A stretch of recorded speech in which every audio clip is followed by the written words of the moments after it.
there is a way to support Jewish and Muslim communities. From Interfaith Alliance, this is The State of Belief, where religion and democracy meet. I'm Interfaith Alliance President Reverend Paul Brandeis Raushenbush in New York City. There is a way to counter antisemitism and Islamophobia that benefits both of our communities, that we object to this notion of a zero-sum game, that you can only support one or the other, but not both. An intentional effort for unity and common ground is the only antidote for the divide and conquer strategy that many communities are facing right now. One important result was that Interfaith Alliance and partner groups hosted a Jewish-Muslim solidarity briefing and discussion on Capitol Hill.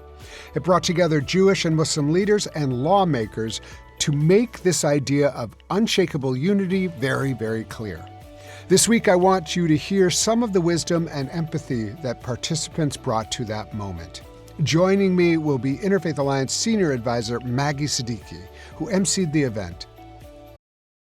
Kaylee Cuoco and Sam Claflin star in the MGM Plus original series, Vanished. When the man Alice loves disappears on a train to the south of France, every romantic memory becomes evidence. Every intimate detail, a potential threat. She thought she knew everything about him, but she may not even know his real name. 4-part thriller Vanished premieres February 1st on MGM+. Finding the truth is a dangerous affair. We need these voices to be heard now more than ever.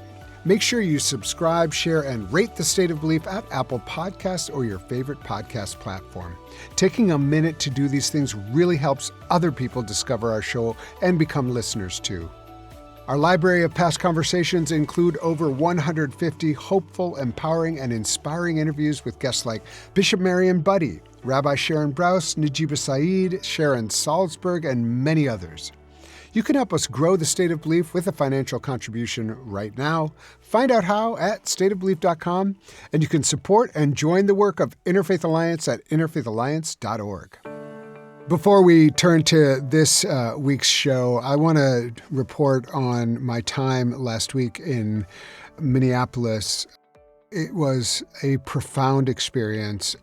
I was there at the invitation of an amazing group of clergy who you remember hearing from a show we did just a few weeks ago from 4 clergy in Minneapolis. They turned around and made a call to clergy around the country, saying, if you will come, we really want to be with you, and we want to host you, and we want to share with you what is happening here on the ground so you are aware of what is really happening, the incredible sense of siege and brutality and attack of ICE on the streets in the Twin Cities and around Minnesota, actually. It's not just in the cities. So, I did respond and I said, okay, I'm going to go. And I have to tell you, it was one of the most powerful, faithful experiences I've been through recently. They expected maybe 200 clergy, and over 1,000 people signed up. They had to shut down the sign up because now they couldn't accommodate as many people who wanted to be there.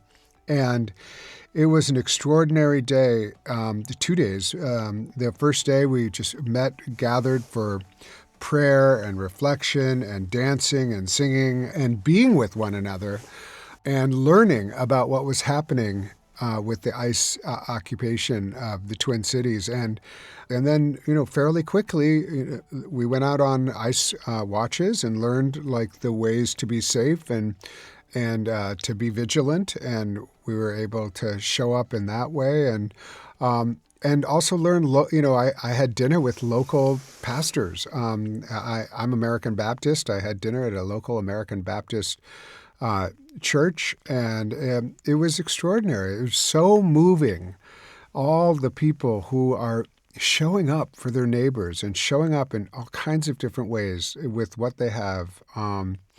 I took part in a action at Target. We had a sing-in at the Target, the main kind of flagship Target in downtown Minneapolis, and asked Target to be a good neighbor to their neighbors.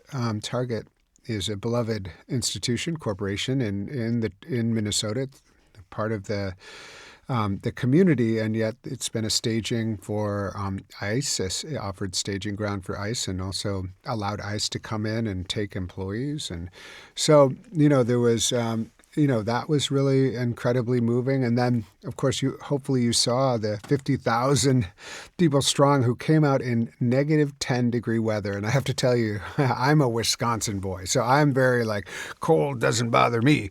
Well, it was intense, but it was so beautiful to be there, to be witness to everything, and to really, be aware of the way faith was showing up in Minnesota. I went on a pilgrimage from George Floyd Square to Renee Good's, the site of Renee Good's murder, and this is where the reality of what's going on. It was a bus full of clergy, and we were followed by ICE, and which we were unaware of at the time. But the ICE patrols then. There was a car who were a part of us, and they were legal watchers, and ICE went after them and broke their windshield, and shards of glass were in the face. So we were kind of shuffled into this church and told we had to stay there for an hour and a half, and it all became very real. And the morning I got back to New York. News came that Alex Peretti had been killed, and I just want to end with a statement that the parents of Alex Peretti put out.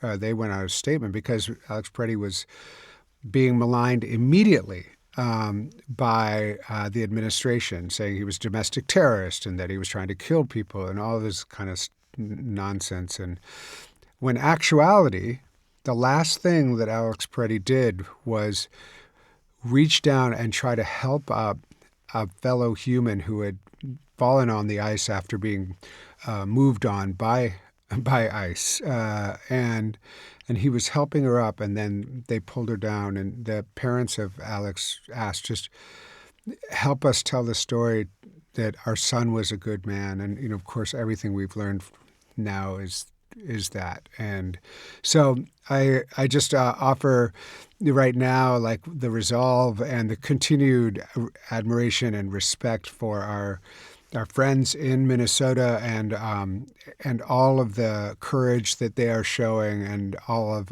our spiritual and hopefully resources that are helping them, recognizing that this is happening in communities all over the country. And so hopefully you in your local community will feel like that you have what you need.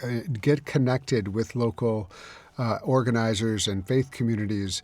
If you want to reach out to trainings at interfaithalliance.org, we have trainings on helping you to meet this moment. And just know that Interfaith Alliance and I are in community with you and thinking about you, and we are keeping Minnesota in our hearts and prayers. And now to my guest. Maggie Siddiqi is Senior Advisor at Interfaith Alliance. She is an expert in faith-based advocacy for social change, coalition building across lines of difference, and public policy on religious freedom and standing up against hate. Maggie has held important faith-focused positions at the Office of the U.S. Secretary of Education and at the Center for American Progress. Maggie was the MC of an important panel that Interfaith Alliance co-presented on Capitol Hill at the end of last year in partnership with the Jewish Council of Public Affairs and Muslim Public Affairs Council, as well as Union Theological Seminary. We convened leaders and lawmakers across lines of difference to raise up solidarity as a critical value for today and every day. And the person who is probably most responsible for having this been a success is Maggie Siddiqi, and I'm so proud to welcome you here today. Thank you so much, Paul, for having me. So, Maggie, I've been a fan, like I think so many people have, of your work for so long, and I think I've tried to hire you at every single job I've ever been at. I wanted to work with you so long. And so when the opportunity came last year, as your work at the Department of Education ended, I really wanted you to come and, work alongside you with all of your expertise. And, I just want to start with a note of gratitude for, your wisdom and how much heart you put into this work. Maybe you can start by just telling us, a little bit about your background and how you got to this kind of very, very important work, developing alliances with people of different faith traditions, working together for the betterment of all. Well, first of all, thank you so much for those kind words. I'm glad we finally made it happen to be able to work together. You're right; it has been a long journey, but we finally made it work. Yeah, it's a good question. I was introduced to it first in college, and I think understanding the importance of cross-community relationships Right. around something that is so deeply a part of how we understand the world, how we make meaning out of the world, like to be able to connect with folks around those questions of meaning and purpose and spirituality. It really allows us to connect more deeply with other human beings. So I've always been very drawn to that. And simultaneously was really drawn to the work of public policy. And I remember thinking early on, how on earth are those two interests going to come together? And then lo and behold, being able to connect with other human beings across religious lines of difference is actually politically strategic. And so I think the work that we're doing in this moment, in particular around Jewish Muslim solidarity, but also through other, cross community relationships, is so what's desperately needed in this moment when people are being pitted against one another, or being actively divided because of political interests. That there is it is politically strategic to create a big tent to figure out how to come together with people who are very different sometimes from ourselves and think very differently about the world. It's such important work. It's maybe the most important work for those of us who work in an interfaith context, who are, really aware of how much disruption and breaking apart of coalitions that were established, that the events in the Middle East, horrific events, and it has really caused people who have similar interests in many ways to really not be able to work together. Well, we can talk about Jews and Muslims, but there's all sorts of ways this actually is not just about that set of groups, but other groups that are being driven apart in an authoritarian moment that has every vested interest in us not talking to one another and finding common cause. And one of the first things you've been working on, which I'm so excited about, and I think a lot of this stems out of it, is this broad project called Reimagining Interfaith, recognizing that this moment in American history, but history broadly, requires different skill sets in some ways, or roadmaps in how to do interfaith work. Can you say, before I do want to get to the panel, which is a result of a lot of this work, but can you say a little bit about the thinking behind reimagining interfaith so that people know that this is actually something that our listeners can use in their own community? This is not something reserved for things on the Hill. This is something that we're really developing for every community across the country. Yeah, and first I would say this notion of reimagining interfaith. This is something that Dr. Sabrina Dent has coined before. There are lots. Ibu Patel has had a moment of reimagining interfaith for our time. This is something where I think we have these constant inflection points where we need to reimagine what interfaith relations are in our moment. And as we've had these conversations, Paul, like you have mentioned, for example, the um, the sort of confluence of demographic shifts, of geopolitical challenges, and the threat of authoritarianism all kind of coming together in this moment and necessitating this need for reimagining what does interfaith relations look like. And I think in particular, it is recognizing that we have the ability to essentially model what democracy looks like through big tent interfaith coalitions. And that is incredibly difficult work, right? Because we have strong differences of opinion on a number of issues, right? And it is difficult to figure out a way forward in light of that.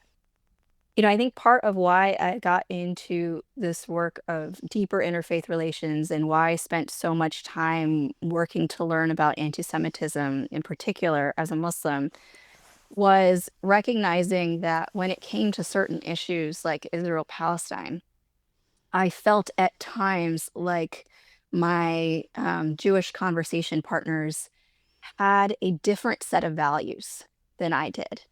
And I learned that I was actually kind of mistrusting that they had the same commitment to social justice that I did if they had a difference of opinion than me on that issue. And when I realized that, I did not like that I had that kind of those negative assumptions, right? That they don't share the same values. And so, for the past decade or so in particular, I have spent a lot of time with Jewish communities, trying to understand more, understanding the complexity of narratives in those communities, coming to appreciate this, that we share so many values and so many commitments. And we absolutely, in some cases, will depart, have moments of departure on the issues. Um, but I think learning to connect with the values of people of different faiths is such an important exercise, and figuring out how to do that so that we can strengthen our coalition, so that we can model democracy through that constant negotiation in our interfaith and community spaces is a really critical part of the way forward. Yeah. So one of the really amazing pieces of work that you have done over the last year really started with something that MPAC, which is the Muslim Public Affairs Council, wanted to put out there, which was, can we set a table and invite our Jewish colleagues, similar Jewish leaders and Muslim leaders to join together in understanding our need to be together in this moment in the challenges of our democracy, and that container that you created, you helped create, but Jewish and Muslim leaders had to continuously choose to stay. Am I right? I mean, talk to us a little bit about this really important work, because I think there was a narrative out there, I'll just say, that Jews and Muslims cannot talk to each other right now. People came together and said, okay, I'm going to try to stay in communities. What was that feeling like?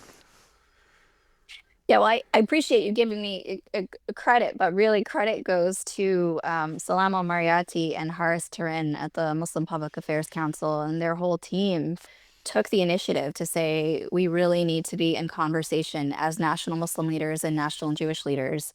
We're not creating a new thing here. We're just trying to figure out how we can be in relationship with one another, and be united in support of democracy, recognizing that there are particular ways that our communities are being pitted against one another. There are particular ways that our vulnerabilities and our pain around what's happening in Israel and Palestine are being actively exploited as part of an authoritarian agenda.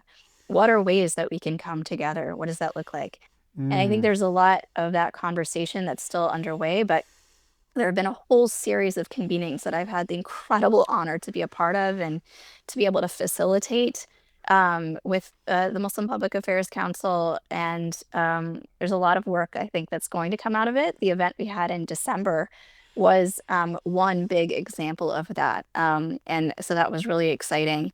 One of the things that has been most exciting to me about this project is that I have been able to serve as both senior advisor to Interfaith Alliance and a non-resident fellow with the Muslim Public Affairs Council, and that both organizations have essentially agreed that my facilitating this project would be a joint collaboration between the two, and that I could share my time with both of them that way.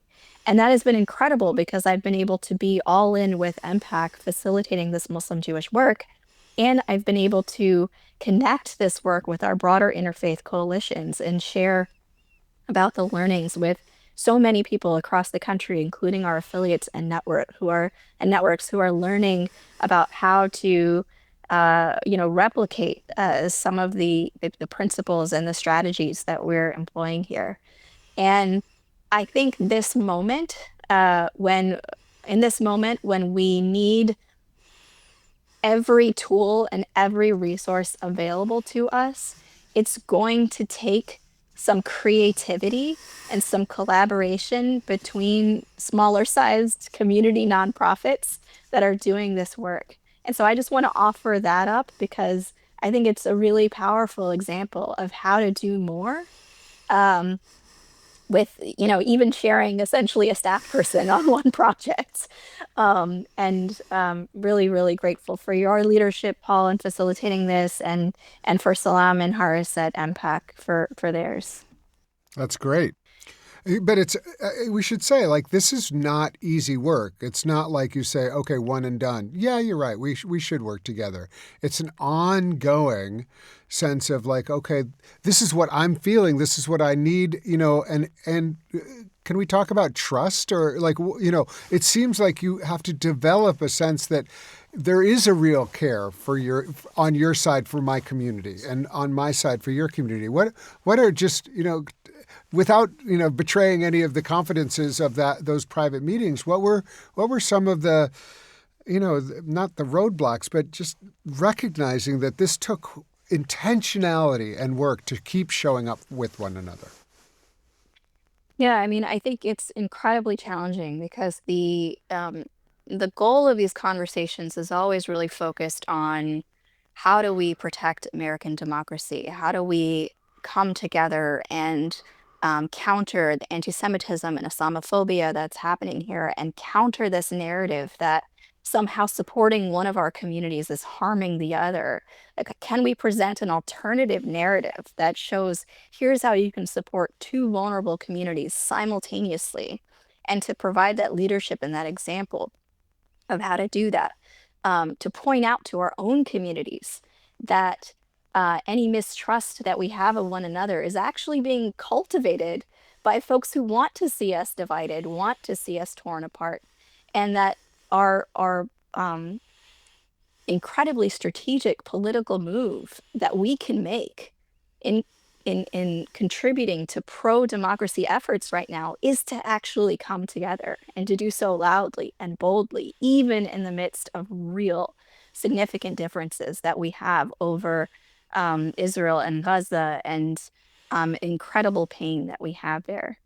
And it is challenging because we don't all agree about what's happening in Israel, Gaza, and sorry, we don't all agree about what's happening in Israel, Palestine. But we do all believe in shared humanity. We do all believe in honoring the pain that we all share in that. We all believe that there has to be a better way forward.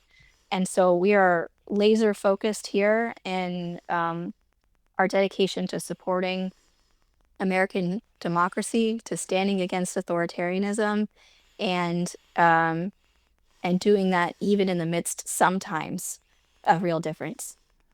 Yeah. Not everyone who has joined these convenings at different times is practiced in the work of interfaith. And I think what makes it so challenging is that because of these divide and conquer tactics that have been used against our communities, there's that real question of if members of my own community know that I'm in this conversation with leaders from this other community, will they think that somehow I am undermining the causes that we are working toward? And so folks are expending a lot of social capital potentially within their communities in order to be there in solidarity with the other community. And that is not a small step to take. And so, whatever actions we make as a collective between Muslim and Jewish leaders here, they have to be strategic. They have to be worth being able to go back to our communities and say, we talk to people with whom we disagree, but we look what we did as a result. And that ideally is countering authoritarianism that harms us all. I want to get into what really happened on the Hill because, I was present and I was amazed at the way that these two communities really came together. And it was extraordinary. We had representation from the Muslim community and the Jewish community, as well as a Jewish member of Congress and a Muslim member of Congress. And we're going to hear from some of those talks later. But maybe you can set the stage a little bit about what happened. And that was a way that you could particularly show we have been working together and we have a shared set of demands that were made in some ways public at this Hill briefing. Yeah, this was just one event, just one action. Of course, I think out of the series of things that we hope to do together as a Jewish and Muslim and interfaith collective here.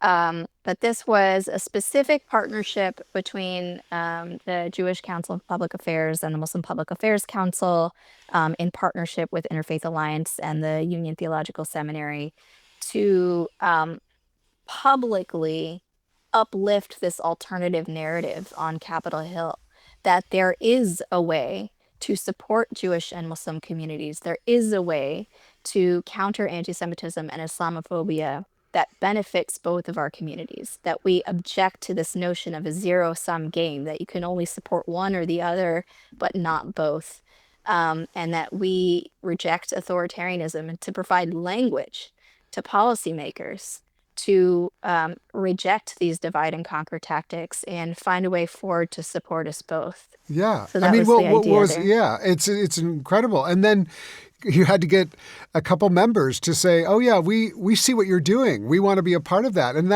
again, it's not so easy for members because they're always making calculations. Can I do this? Who can I show up with? Does this help my standing back at home? But you got two members, Representative Jamie Raskin and Representative Lateefah Simon, to both show up and be really, I support this work. I put myself together with, and I found that also, it's not just these groups, but also our representatives who see the narrative that you're putting forward and want to step into it. And I think that was really important. Up next, more from the Jewish-Muslim Solidarity event on Capitol Hill. You can hear full episodes of The State of Belief anytime on our website at stateofbelief.com. You'll also find links to topics we discussed this week, as well as transcripts and more. And make sure you subscribe, share, and rate The State of Belief at Apple Podcasts or your favorite podcast platform. You're listening to The State of Belief, where religion and democracy meet.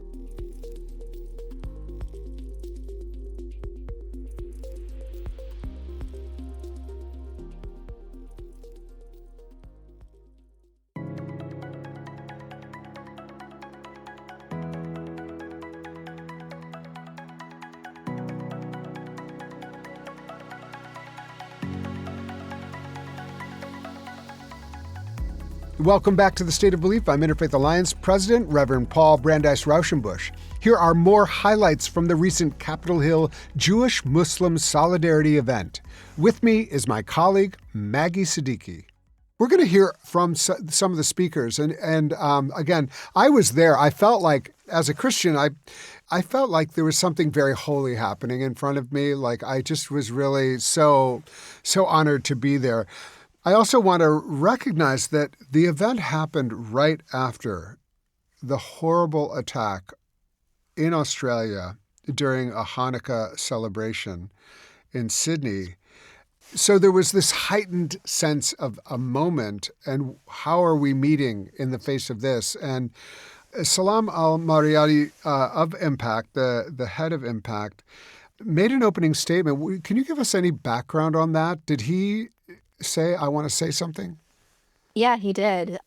He specifically wanted to offer his condolences to Jewish communities who were certainly reeling from this terrible anti-Semitic attack, and he wanted to, showcase an alternative Muslim narrative, uplift the Muslim heroes in that story, Yeah. and not, the Muslim perpetrators, and to amplify the narrative of the heroes in that moment, in standing in solidarity with Jewish communities. Yeah. We're going to listen to Salam Al-Marayati, his opening talk, and it was really the way the whole events began. As we all witnessed the horrific tragedy in Sydney over the weekend, at a time when Jews were celebrating Hanukkah, the celebration of light, as some are hidden in darkness, Hanukkah gives us that light. And we saw the anti-Semitic terrorist attack on people who were doing nothing more than practicing their faith, commemorating what is sacred to them. And so we just wanted to emphasize, as have been stated by several Muslim organizations, and I believe the Muslim peoples, how horrific it was to us, as it should be to any human being. And we stand in solidarity with the Jewish community in this time of danger and this time of horror, that we will not tolerate any act like that, especially if anybody gives any sense that this is done in the name of our faith. So this is a time to stand tall. This is a time to stand together. This is a time to stand for the theology of life against the cult of death. And it really is represented and demonstrated and embodied by one man named Ahmed, who took his life, who was there and took on danger to stand up against that cult of death. And as both the Quran and the Talmud have told us, the one who kills a human being, it's as if he has killed all of humanity. And the one who saves a human being, it's as if he has saved all of humanity. So we are on the side of saving lives. We are on the side of giving precious life air to breathe and giving that theology space in our houses of worship, here in the public space, and especially in our homes. So we just wanted to express that solidarity with the Jewish community today in standing against anti-Semitism, and also saying that we are all human and we should stand for what is being human, most importantly, the freedom to express oneself and the freedom to worship as any person wants to worship. So next, we're going to hear from Amy Spitalnick, who is an extraordinary leader at the Jewish Council on Public Affairs. And she wanted to talk about the way that Jewish and Muslim communities are pitted against each other. Amy, through all of this work, let's listen to her, and then I want to hear a little bit of your reaction. And we're also being offered false choices. On the right, we're being offered this false choice by the administration and others that the only way to keep Jews safe is to undermine our democratic norms, to gut academic freedom or research, civil liberties and due process, unions, and so much more that has been really inherent to my own family's safety and advancement in this country. I'm the grandkid of Holocaust survivors, and the ways in which democracy here, unions have, and so much more have helped my own family advance is clear. And so we're being offered that false choice by the administration on that side. And on the flip side, we're being told by extreme voices that we can't be proudly Jewish or have a connection to the Jewish homeland while also maintaining small d democratic and humanitarian values or a commitment to Palestinian human rights or Muslim or Arab American rights and dignity. And these are all false choices. Most of us actually are able to hold that complexity. And so the policies that keep us all safe reject these binaries, reject the exploitation and weaponization that we're seeing, and instead invest in building the democratic resiliency we need, whether it is hate crimes prevention, whether it's civil rights protection like Title VI at a time when the administration has decimated the very tools we have to keep Jewish and Muslim and all students safe on campuses, whether it's media and digital literacy or holding social media companies accountable for allowing this hate and extremism to run rampant, or whether it's broader investment in building this resiliency and inoculation to hate at a time when it's being so normalized by the loudest voices. And so the policies that keep Jews safe keep all of us safe, and the policies that keep Muslims safe keep all of us safe. And we need to understand it that way as opposed to treating this hate in silos, because that's exactly what those seeking to pit us against one another want us to do. So listening to Amy's words, can you recall what you were feeling at the time? And maybe you've heard a lot of what she had said before, but this was a public statement on the Hill in a real briefing in front of people. What did it feel like to hear that? Amy Spitalnick has been such a champion of highlighting all of these issues, the weaponization of anti-Semitism, the false choice that people are being offered, as she said, that you can either keep Jews safe or you can keep Muslims safe, rather than focusing on the policies that keep us all safe. We're actively being pitted against one another, like there are only these two options. And that has made it incredibly hard in interfaith coalitions when you have all of these allies who want to do something to end Islamophobia and end anti-Semitism, and feel like they can only choose one or the other. That is not the choice. That is not the choice that they should be offered. That is the authoritarian framework that is intentional to make it seem as if the only option is to fracture. I was there with my niece, Genevieve, and when Congresswoman Lateefah Simon stood up, she was like, that's my Congress representative. You know, she was so excited. And Genevieve is someone who really cares about interfaith work and was so gratified by the message. But she was also really excited that her representative, who is a Muslim, wanted to show up and give a similar message. It seemed like she was all in. She was someone who I had not interacted with before. It seemed like you didn't have to convince her to show up there. That's absolutely right. Same is true of Representative Jamie Raskin. Both were very eager to be in solidarity. Congresswoman Simon shared about her upbringing and learning about the Quran, and she cited surahs from the Quran in her speech. And I mean, for so many people, though, this is the story, right? Being in solidarity with different communities, recognizing our shared humanity. This is common sense to us, right? And it is these sort of bad political actors that have tried to convince us that those are not the values we hold. And so having an event like this, it should be a simple thing. It is not for all of the reasons that I have mentioned, but it is actually the predominant story, right? And that was part of what we were trying to showcase with this event, right? Is this idea that Jewish-Muslim solidarity is hard? No, it's not. This is what it looks like. This is the real story of local communities and neighbors living together all across this country. We've allowed the narrative to get distorted here, but this is the real narrative. And so I love that she brought up her upbringing in Islamic school in invoking why she so is committed to solidarity with Jews and Muslims. Rejecting anti-Semitism alone is not enough.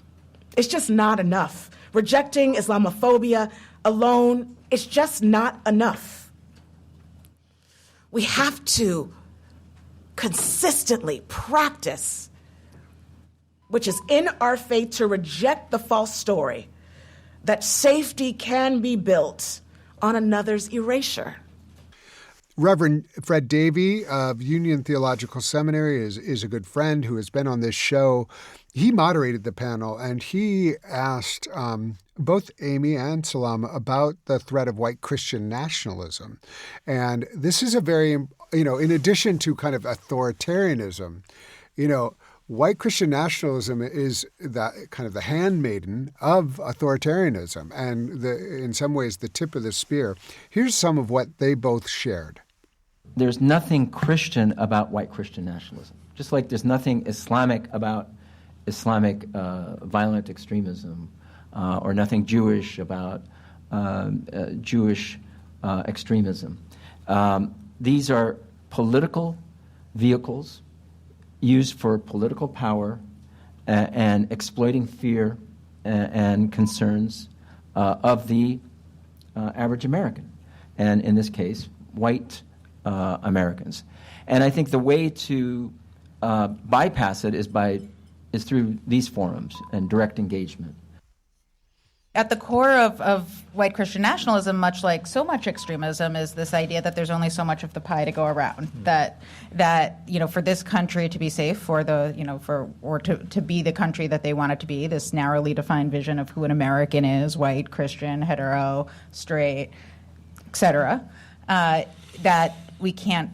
There isn't room for anyone else here, and that is exactly why. These conspiracy theories and tropes that are at the core of white Christian nationalism and the broader policies are used to pit communities against one another and make it seem as if this is a zero-sum fight, as if immigrants, Jews, Black people, Muslims, whoever it might be, take away from what's possible in this country rather than add to it, and that's why it's salient beyond Nazis with torches in Charlottesville, but we increasingly see average people become susceptible to some of these ideas because at a time of great tumult and fear and anxiety, they're looking for scapegoats, and this provides that. And at the core, these conspiracy theories are about fundamentally undermining our democracy, using this ability to pit us against one another to undermine our democracy and to advance policies that very much are at the core of this worldview as well, whether they be the sorts of policies Salam was talking about, using the national security apparatus to undermine the rights of Muslim and other communities, whether it is anti-immigrant and refugee policies targeting those who are coming here looking for a better life, whether it's attacking voting rights and civil rights or civil liberties or due process and the rule of law. And so all of this is really used to fundamentally rip apart the fabric of our democracy, the norms and the values that are essential to keeping us safe. And so we have to understand white Christian nationalism and this broader extremism as a tool to undermine democracy rather than a simple idea in and of itself. It really is the vehicle through which our communities are being pitted against one another. These policies and ideas are being normalized and advanced. And again, it's why we need to be providing a different view, a different space that makes clear we're safest in building these strong, inclusive coalitions across lines of difference.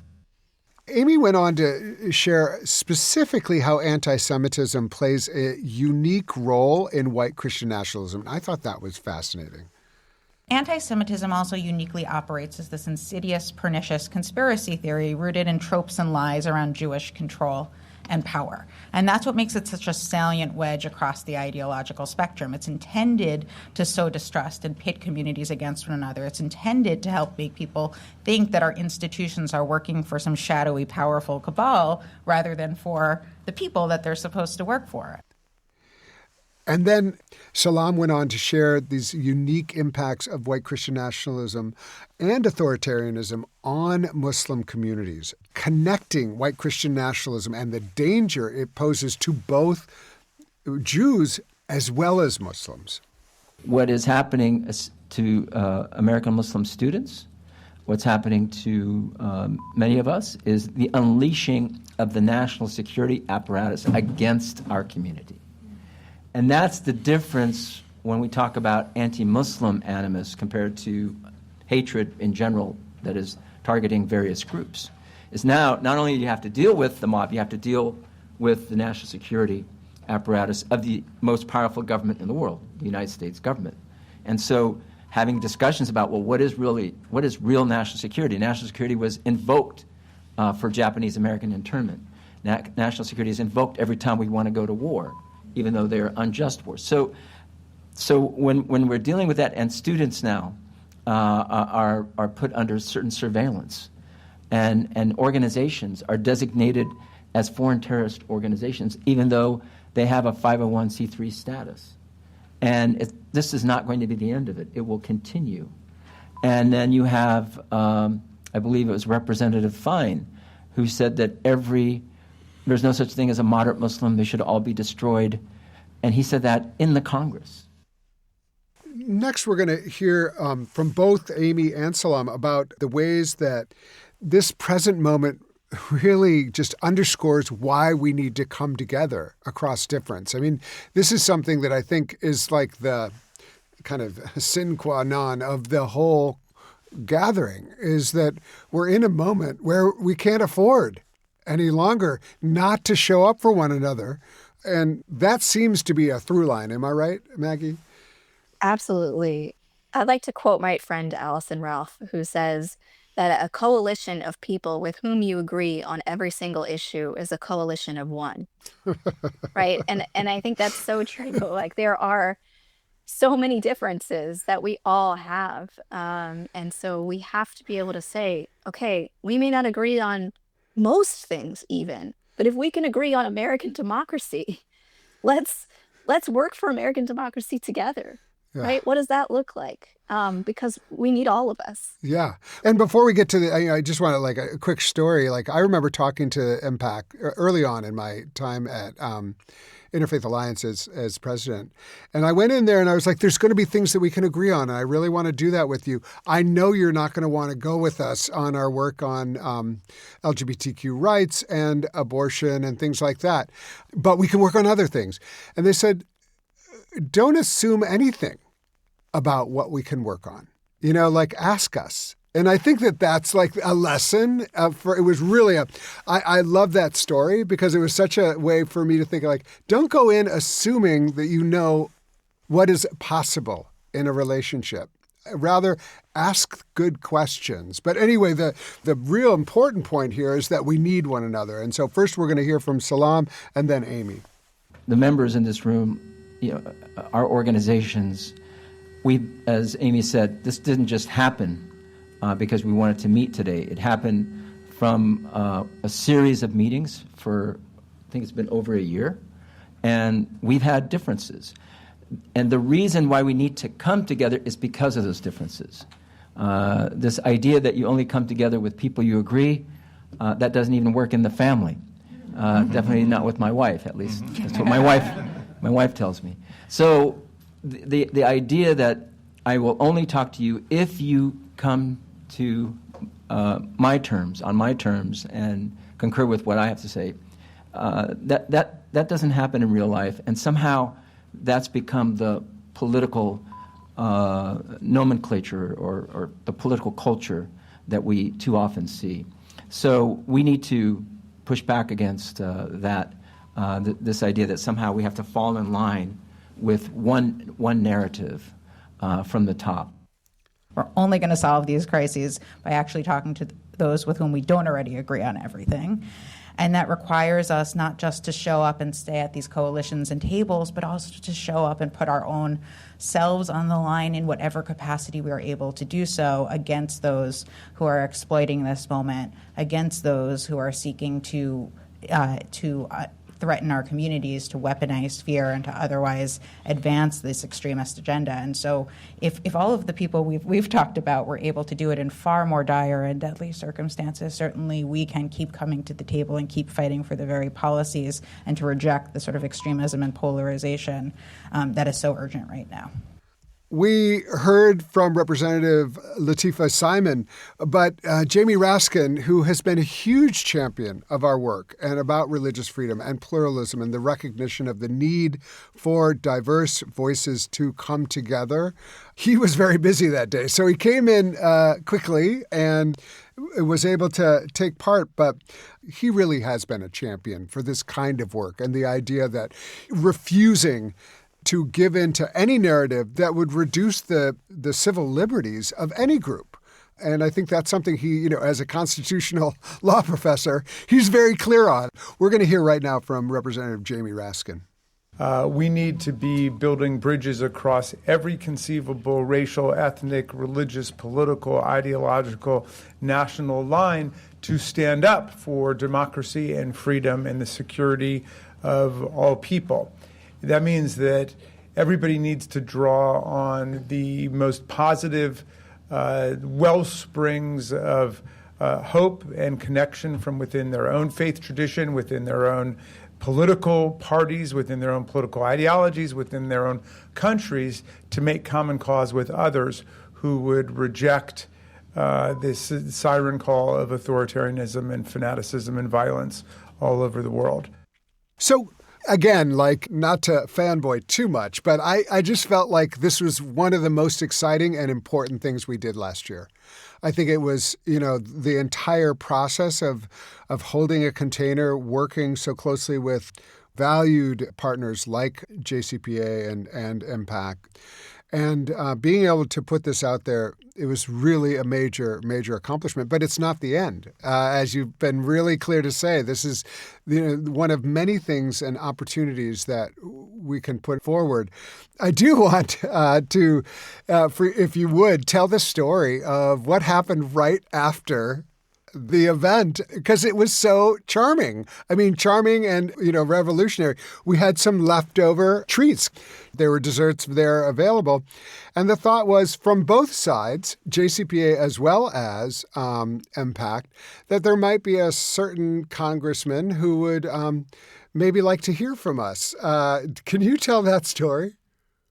So, yes, Congressman Randy Fine had some truly unkind words to say about the Muslim community that week, and that is putting it mildly. Essentially said that all Muslims should be destroyed, and essentially calling for killing an entire group of people based on their religion should not be acceptable anywhere, certainly not in U.S. Congress.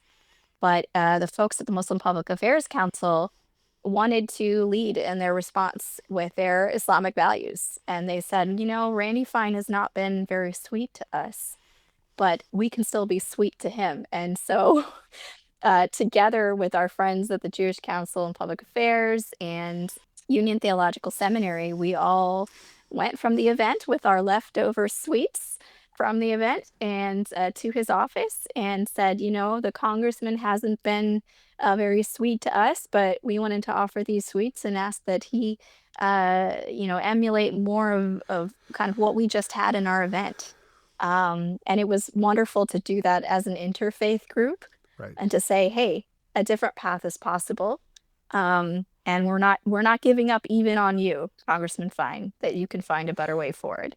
It was very cool. And there's a great video that you can find out there of showing up together, and some of the leaders from JCPA, like with kippah on and standing right next to the amazing folks from MPAC. And I tell you, like, I think that staffer probably had a very, you will not believe what just happened. And let me just say, Randy Fine should certainly be censored for such remarks, and it is no laughing matter, and he absolutely should be ashamed of himself for what the just terrible comments, and it just should not be acceptable by anyone anywhere ever, and by a sitting representative of the U.S. Congress is absolutely shameful. Listen, Maggie, any final words? We talk a lot about courage, and but this took real courage for you and for all those who participated. What does courage look like in this context, and how can you imagine courage being a resource for those of us who really want to continue to move forward with our interfaith work, especially when it's hard? As I've said, I think the way to show courage right now, the way to stand up against the horrors of what is happening, is to do what is actually kind of instinct for us all, which is to come together with our neighbors and to be committed to standing up for communities that are our own and communities that we're not a part of. And that sounds like a big thing, but I guarantee that so many of you out there are doing that in big and small ways every single day. And recognizing that that is part of what makes you human is wanting to be with one another and look out for one another. That's what being a good neighbor is all about. That's an incredible way to show courage. And I'm so inspired by the Minnesotans right now who are just coming out, people who have never protested before, people who have never engaged in any kind of political action, just saying, hey, don't mess with my neighbors, and putting their lives on the line to just be out in the streets and say, hey, please leave my neighbors alone. That is incredible courage. But again, coming from the same place, that the same way that they live their lives every single day. Maggie Siddiqi is Senior Advisor at Interfaith Alliance. She is an expert in faith-based advocacy with a long track record of effective organizing and leadership. Maggie, thank you for being such an incredible colleague and for being with us today on The State of Belief. Thank you so much for having me. Who do you know who would get a lot out of this discussion? Because I know you know someone who would. Please share The State of Belief with them and be sure to subscribe to The State of Belief at Apple Podcasts or your favorite podcast platform. We need your help to keep growing The State of Belief, so please make a financial contribution today at stateofbelief.com. That's stateofbelief.com. The views and opinions expressed on this program do not necessarily reflect those of Religion News Service or Religion News Foundation. The State of Belief is produced by Ray Kirstein and is a production of Interfaith Alliance. Become a member today at interfaithalliance.org. And be sure to join us next week. I can't wait. Until then, I am Paul Brandeis Raushenbush on The State of Belief, where religion and democracy meet.